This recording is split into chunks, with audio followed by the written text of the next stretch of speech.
Jeep ಮಾಡ್ಕೊಂಡು ಬಂದರೆ ನಿಮಗೆ ಒಳ್ಳೆ ಎಕ್ಸ್ಪೀರಿಯನ್ಸ್ ಸಿಗುತ್ತೆ. ಈ ನೇಚರ್ ಮಧ್ಯೆ ಹೋಗೋದು, ಕಾಡುಗಳ ಮಧ್ಯೆ ಹೋಗೋದು, ಮತ್ತೆ ಆಫ್ ರೋಡ್ ಮೈನ್ ಅಟ್ರಾಕ್ಷನ್ ಇಲ್ಲಿ ನಿಮಗೆ 4 ಕಿಲೋಮೀಟರ್ ಆಫ್ ರೋಡ್ ಇರುತ್ತೆ ಸರ್.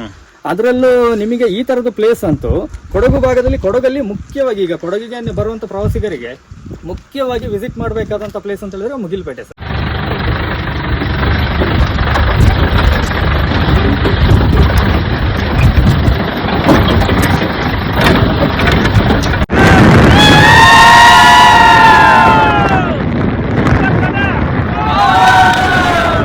ಬಂಧುಗಳೇ, ನಾವು ಇವತ್ತು ಮಂದಾಲ್ಪಟ್ಟಿ ಅಂದ್ರೆ ಮುಗುಲ್ಪೇಟೆಗೆ ಹೋಗ್ತಾ ಇದೀವಿ. ಆಲ್ರೆಡಿ ಸನ್ ರೈಸ್ ಆಗಿರುತ್ತೆ, ನಾವು ಬೇಗ ಎದ್ವಿ. ಬಟ್